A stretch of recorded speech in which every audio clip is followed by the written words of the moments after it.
약 20년 전의 일입니다. 제가 고등학교를 다닐 때 점심 식사를 하고 나면 한적한 곳을 찾아 항상 큐티를 하곤 했습니다. 오늘 화창한 날 오후 평소와 같이 점심 식사를 하고 한적한 곳을 찾아 나름대로 큐티를 하기 시작을 했습니다. 그날 읽은 본문이 누가복음 10장의 말씀입니다.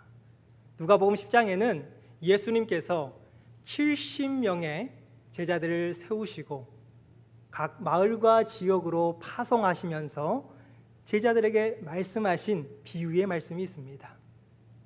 내가 너희를 보냄이 어린 양을 이리 가운데로 보냄과 같도다. 제가 이 말씀을 읽으면서, 이 예수님의 비유를 읽으면서 고개를 갸우뚱거렸습니다. 어린 양을 이리 가운데로 보낸다. 이게 무슨 의미가 있을까? 분명 어린 양은 이리의 밥입니다. 이리가 어린 양을 보자마자 아마 냉큼 달려와서 잡아먹을 것 같습니다. 그런데 왜 예수님께서는 이 어린 양을 이리 가운데로 보내신다고 말씀하셨을까? 이해가 되지 않았습니다. 아마 이 말씀 때문에 그런지 그날 오후 수업을 제대로 집중할 수가 없었습니다. 왜 예수님께서는 어린 양을 이리 가운데로 보내셨을까? 수업을 마치고 자율학습을 마치고 이제 집으로 돌아가는 그 시간 가운데까지 해결되지 않았습니다. 그래서 마을버스를 기다리면서 정거장에 앉아 있는데 갑작스럽게 그 전에 주에 들었던 설교 말씀이 떠오르는 것이었습니다. 스가랴 4장 6절의 말씀이었습니다. 여호와께서 말씀하시되 이는 힘으로도 되지 아니하며 능력으로도 되지 아니하고 오직 나의 신 영으로 되느니라. 이 말씀이 저의 마음 가운데 떠올랐습니다. 아무리 생각해봐도 어린 양이 세상에 살고 있는 이리를 이길 수 있는 방법이 없었습니다. 하나님 어떻게 합니까? 그전까지 저의 시선은 어린 양에 초점을 맞춰져 있었습니다. 그런데 이 말씀, 스가랴의 말씀을 읽고 난 이후에 제 초점이 어린 양이 아닌 어린 양을 인도하고 계시는 목자에게 이동하는 것이었습니다. 어린 양은 분명 이리를 이길 수가 없습니다. 하지만 그 어린 양을 인도하고 계시는 선한 목자, 하나님이 함께 하신다면 그 어린 양은 그 이리 때를 능히 이길 수 있다는 사실을 깨닫게 되었습니다. 아마 여기 계시는 우리 성도님들은 예수님의 이름이 무엇을 뜻하는지 다 알고 계실 것입니다.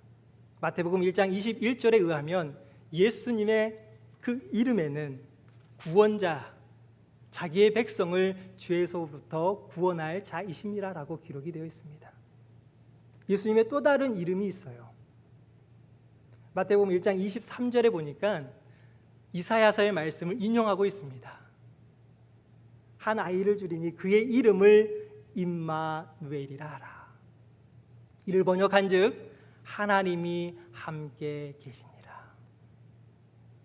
예수님께서 제자들을 파송하시면서 어린 양을 이리 가운데로 보내셨다는 것은 단순히 어린 양이 능력이 있어서 그들을 보내신 것이 아닙니다. 선별한 것이 아닙니다. 하나님께서 그들과 함께 계시기에, 예수님께서 그들과 함께 동행하시기에 담대하게 내가 너희를 보냄이 어린 양을 이리 가운데로 보낸과 같도다. 이 말씀을 저에겐 너무나 큰 힘이 되었습니다. 왜냐하면 이전까지 저는 제가 잘해야 되는구나, 하나님의 일을 하기 위해서는 내가 능력이 있고 힘이 있어야 하는구나 라고 생각을 했는데, 그것이 아니라 나를 인도해 주시는 하나님이 계시기에 내가 세상 가운데로 담대히 나아갈 수 있구나, 이 사실을 깨달았습니다.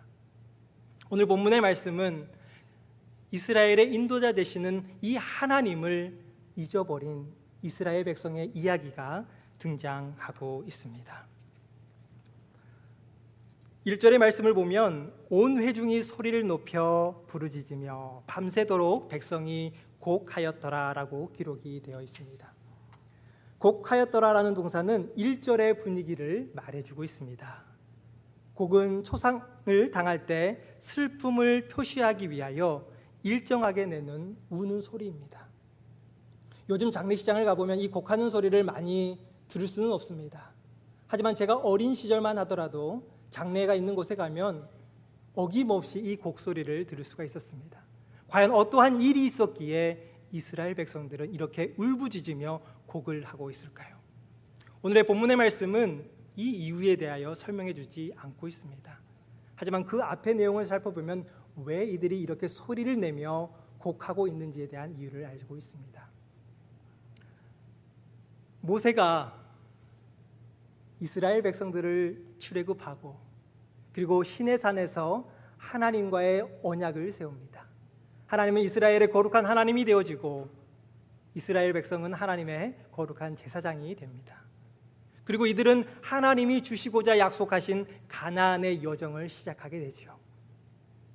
그 여정 가운데 바란 광야에서 진을 치고 그리고 각 지파 12지파 가운데 지휘관 한 명씩을 뽑아서 그들이 갈 땅, 가나안 땅을 미리 정탐하게 됩니다. 40일간 이리 보고 저리 보고 정탐을 한 후에 그 지휘관들이 돌아와서 백성들에게 고합니다. 크게 두 가지를 보고를 하고 있습니다. 첫 번째는 다름 아닌 그 땅이 젖과 꿀이 흐르는 아름다운 땅이었다는 사실입니다. 또 다른 하나는 그런데 그 젖과 꿀이 흐르는 그 땅에 이미 거류민들이 살고 있었다는 사실입니다. 갈렙을 중심으로 하나님께서 함께 하시면 능히 이 땅을 취할 수 있습니다라고 주장을 하고요. 그리고 갈렙과 여호수아를 제외한 10명의 정탐꾼들은 능히 취할 수 없습니다. 그 이유인즉슨 그곳에 거류하는 거류민들은 저보다 키가 아주 크고요. 또한 이미 그곳에는 성벽이 견고하게 쌓여져 있습니다. 그리고 그 거류민 가운데 속에서는 거인의 자손이라고 하는 아낙 자손들이 이미 살고 있었다는 사실입니다. 그렇기 때문에 이 10명의 정탐꾼들은 취할 수 없습니다. 도저히 불가능합니다 라는 견해를 피력하게 됩니다. 이 두 가지 입장을 전해 들은 온 이스라엘의 회중이 오늘 본문의 말씀 가운데 속에서 모여서 소리 지르며 곡을 하고 있습니다. 아마 그들은 마치 어린 양처럼 느꼈을지도 모르겠습니다. 제가 이 말씀을 묵상하면서 만약 내가 이러한 사실을 들었다고 한다 그러면 어떠한 느낌이 될까? 어떠한 결정을 내려야 할까? 만약 저 혼자라면 주님이 주신 사명 십자가를 메고 골고다를 가겠습니다. 그런데 사랑하는 아내와 어린 자녀들을 같이 가자니 마음 한켠속에 말 못할 부분들이 생기더라고요. 내 자녀들이 혹 어려워하지 않을까? 죽음의 시련을 겪지는 않을까? 망설여지는 게 저의 모습이었습니다. 여러분들이라면 어떠한 결정을 하시겠습니까? 어린 양이 손살같이 달려오는 이리떼가 보고 있는데 그대로 이리떼를 향해 걸어가시겠습니까? 아니면 안전한 곳으로 되돌아가시겠습니까? 이곳에 모인 온 이스라엘 회중들은 이제 죽었구나, 이제 저 이리들에게 잡혀먹이겠구나 라고 생각을 하며 곡을 하고 있는 사실입니다. 하나님을 원망하고 있습니다. 하나님, 광야에서 죽었으면, 애굽에서 죽였으면 좋으련만 왜 이까지 저를 끌고 와서 인도하셔서 그들과의 싸움 가운데 죽게 하고 우리들의 아내와 자녀들을 노예로 끌려가게 하십니까?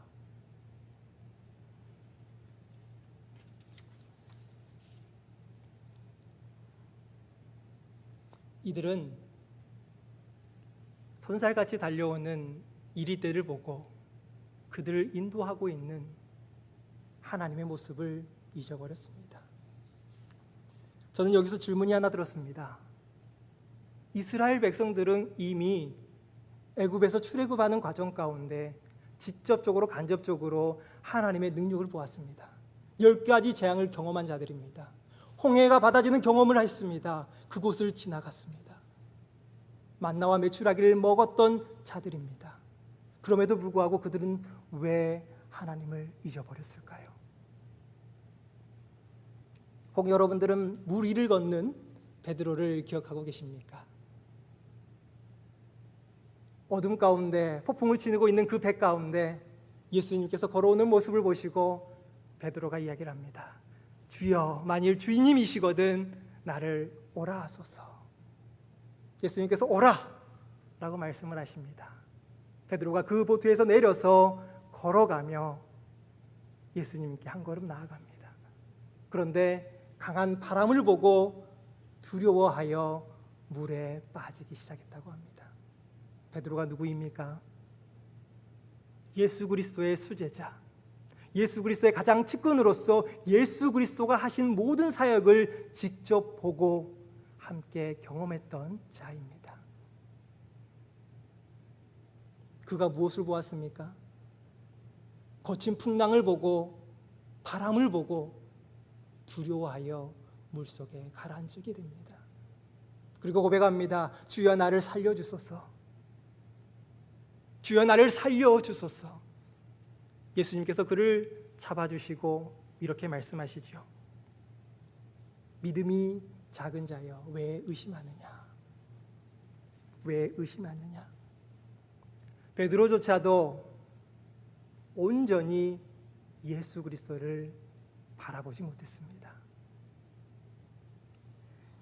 이 시대의 많은 그리스도인들이 예수 그리스도의 인도함 가운데 거하고 있지만, 그리스도의 작은 예수로서 살아가고 있지만, 우리들의 삶을 위협하는, 우리들의 안전을 위협하는 일들이 생길 때마다 하나님을 잃어버리고 우리의 생각과 본능에 따라 판단하고 결정한다는 사실입니다.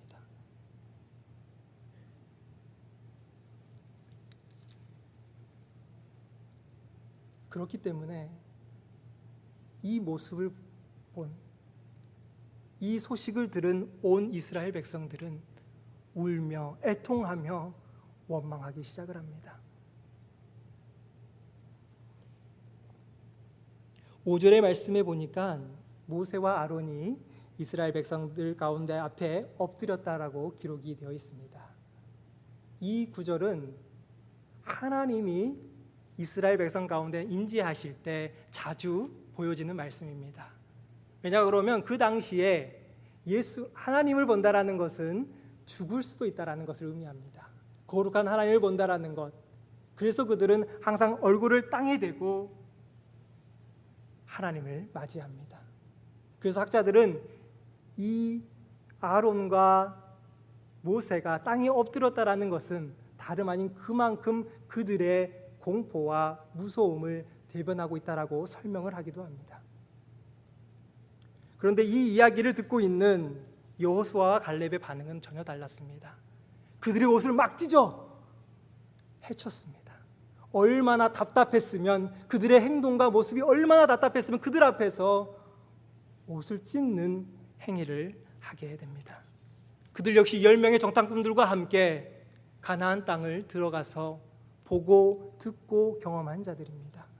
왜 그들은 10명의 정탐꾼들과는 다른 보고를 하고 있을까요? 오늘 말씀의 7절에서 8절은 그들은 강조하고 있습니다. 우리가 정탐하고 보고 온 그 땅은 심히 아름답고 젖과 꿀이 흐르는 땅이라. 하나님이 우리들에게 주실 그 땅은 그냥 땅이 아니라 하나님의 사랑과 은혜가 놓여 있는 땅이라는 사실입니다. 그리고 8절에 이야기를 합니다. 그런데 아주 중요한 게 있습니다. 여기에 주어가 내가 아닙니다. 이스라엘 백성이 아닙니다. 바로 하나님입니다. 여호와께서 기뻐하시면, 우리를 기뻐하시면 우리를 그 땅으로 인도하여 들이시고 그 땅을 우리에게 주시리라. 이는 과연 젖과 꿀이 흐르는 땅이니라. 갈렙과 여호수아는 그들의 눈으로 바라보는 것이 아니었습니다. 하나님이 우리를 인도하시고 하나님께서 우리들에게 그 땅을 선물로 줄 거라고 이야기를 하고 있습니다. 마치 10명의 정탐꾼처럼 어린 양의 시선으로 이리를 바라봤다면 이러한 믿음이 결코 나오지 않았을 것입니다.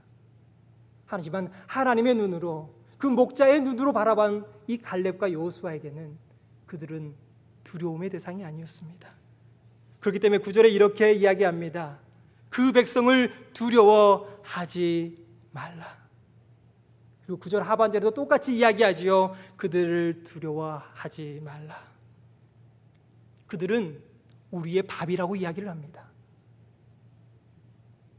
그들이 가지고 있는 건강한 신체와 아주 굳건하게 세워진 요새, 거인으로 보여지는 안악의 자손들이 있음에도 불구하고 그들은 우리의 밥이라고 이들은 담대하게 선포하고 있습니다. 바로 하나님이 그들 가운데 함께 계시기에, 바로 하나님이 그들의 인도자 되어주시기에 이 땅을 우리가 취하는 것이 아니라 하나님께서 우리들에게 주신다고 갈렙과 여호수아는 선포하고 있다는 사실입니다. 사랑하는 여러분, 이스라엘의 첫 번째 왕 사울을 아십니까?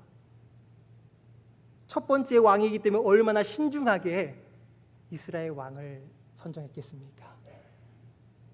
키도 크고요, 전쟁도 아주 잘했다고 성경은 기록을 하고 있습니다. 그런데 하나님께서는 그 사울을 버리셨습니다.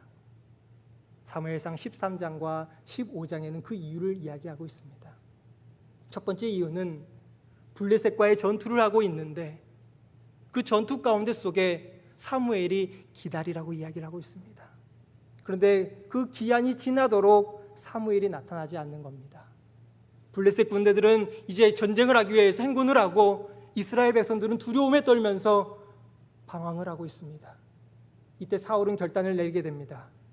내가 예배를 드리고 제사를 지내고 전쟁으로 나가야겠다. 이렇게 하나님께 제단을 해서 제물을 드리고 난 이후에 사무엘이 도착하게 됩니다. 그리고 그 사울을 꾸짖게 되지요. 왜 순종하지 않으셨습니까?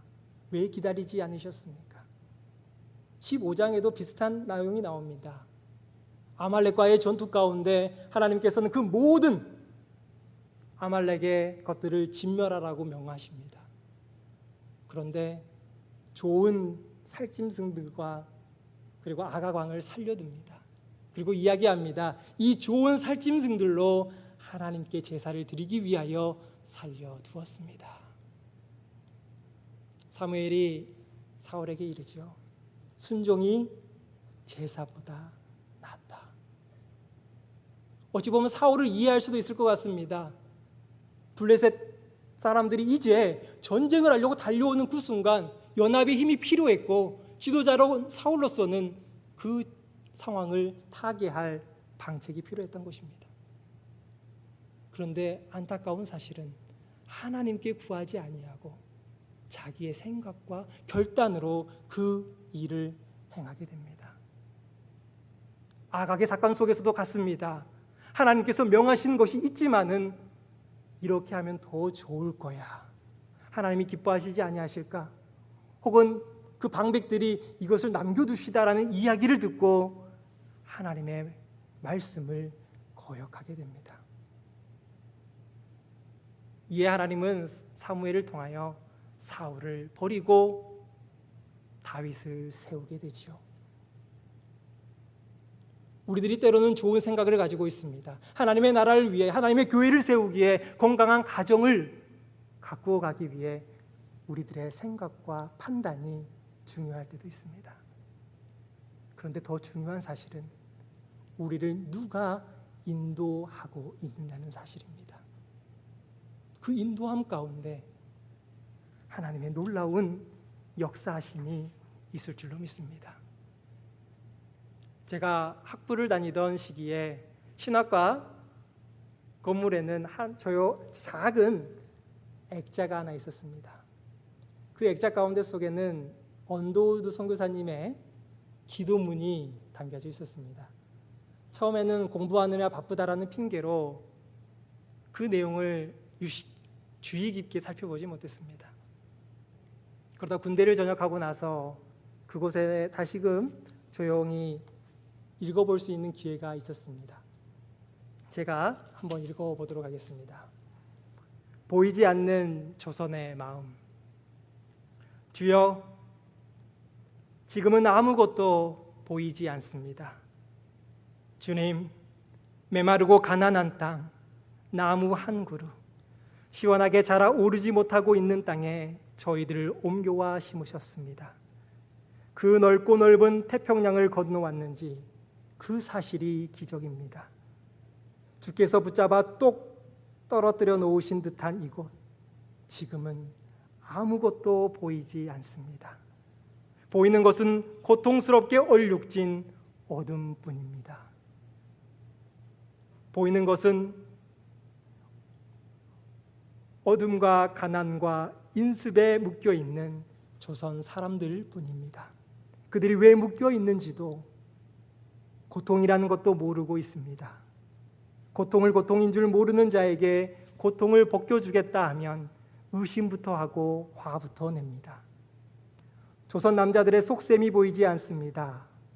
이 나라 조정의 내심도 보이질 않습니다. 가마를 타고 다니는 여자들을 영영 볼 기회가 없으면 어쩌나 합니다. 조선의 마음이 보이지 않습니다. 그리고 저희가 해야 할 일이 보이지 않습니다. 그러나 주님, 순종하겠습니다. 겸손하게 순종할 때 주께서 일을 시작하시고 그 하시는 일을 우리들의 영적인 눈이 볼 수 있는 날이 있을 줄 믿습니다. 믿음은 바라는 것들의 실상이요 보지 못하는 것들의 증거니 라고 하신 말씀을 따라 조선의 믿음의 앞날을 볼 수 있게 될 것을 믿습니다. 지금은 우리가 황무지 위에 맨손으로 서 있는 것 같사오나, 지금은 우리가 서양 귀신 양귀자라고 손가락질 받고 있사오나, 저희들이 우리 영혼과 하나인 것을 깨닫고 하늘나라의 한 백성, 한 자녀임을 알고 눈물로 기뻐할 날이 있음을 믿나이다. 지금은 예배드릴 예배당도 없고 학교도 없고 그저 경계의 의심과 멸시와 천대함이 가득한 곳이지만 이곳이 머지않아 은총의 땅이 되리라고 믿습니다. 주여, 오직 제 믿음을 붙잡아 주소서. 아멘. 자, 이 기도문을 읽고 나서 힘들고 어려울 때마다 이 말씀을, 이 기도문을 묵상하곤 합니다. 주여, 저희들이 가야 할 바가 보이지가 않습니다. 그럼에도 불구하고 주님께서 이곳에 저를 왜 보내셨습니까? 제가 할 수 있는 일이라고는 정말 보잘것없는 것들밖에 없습니다. 하지만 하나님께서 함께 하신다면 언젠가 머지않아 이 땅이 은총의 땅이 되리라는 것을 믿습니다. 예수님조차도 주여, 할 수 있거든 이 잔을 내게서 피하게 하소서. 하지만 내 뜻이 아니라 주님의 뜻대로 하옵소서. 우리들이 이러한 믿음을 갖기를 소망합니다. 어디 있든지 무엇을 하든지 하나님이 바라보는 그곳은 우리에게 고난과 아픔의 장소가 아닙니다. 하나님께서 요셉을 인도하시고 역사하는 그 순간순간이 얼마나 소중했는지 모릅니다. 17살의 청년이 종이 되어지고 죄인이 되어지는 그 순간순간, 13년이라는 그 순간을 어두움 가운데 살았습니다. 하지만 요셉은 그가 가는 곳마다 형통했다라고 성경은 기록하고 있습니다. 그 이유인 즉슨 하나님께서 요셉과 함께 계시니라. 비록 그 기간이 13년이라는 너무나도 긴 기간이었습니다. 하지만 하나님께서는 요셉을 영영 그곳에 두고자 계획하신 것이 아닙니다. 하나님께서는 요셉에게 고난을 주기 위하여 그 자리로 부르신 것이 아닙니다. 그 자리를 통하여 하나님의 사역과 하나님의 놀라운 비전을 나타내기 위하여 요셉을 사용하고 있었다는 사실입니다. 우리들의 삶 가운데 혹 고난 가운데 있습니까? 아픔 가운데 그 길고 긴 어둠의 터널을 걸어가고 계시곤 있지는 않으신지요? 그럴 때마다 내가 너희와 함께 하겠다라는 예수 그리스도의 그 음성을 우리들이 마음속 깊이 새겼으면 좋겠습니다. 볼지어다 내가 세상 끝날까지 너희와 항상 함께 있으리라. 예수님은 이 명령을 할 때 그저 너희들 해라라고 명령하지 않습니다. 내가 너희와 항상 함께 있으리라. 우리가 이 예수님의 말씀을 기억하며 주님만을 바라봤으면 좋겠습니다. 오늘 이 시간도 우리의 목자 되신 선한 그리스도 예수만을 쫓아 따라가는 주님의 귀하고 아름다운 복된 성도들 되어지기를 주님의 이름으로 축원드립니다. 기도드리도록 하겠습니다. 사랑의 주님, 감사를 드립니다. 언제나 저희를 두 눈동자와 같이 지켜 보호하여 주시고 인도하여 주시니 주님 감사를 드립니다. 그럼에도 불구하고 연약하고 미약하여 항상 하나님만을 온전히 바라보지 못하고 우리들의 욕심과 본능을 쫓아 살아가는 저희들을 불쌍히 여겨 주시옵소서. 아버지의 말씀을 통해 항상 깨어있는 주님의 자녀들이 되게 하여 주시옵소서. 우리들의 마음 가운데 두려움이 틈탈 때마다 하나님의 말씀에 힘입어 능히 이길 수 있는 주님의 제자 되게 하여 주시옵소서. 우리의 선한 목자 되시며 언제나 우리를 늘 푸른 초장으로 인도하여 주시는 예수 그리스도의 이름으로 기도드리옵나이다. 아멘.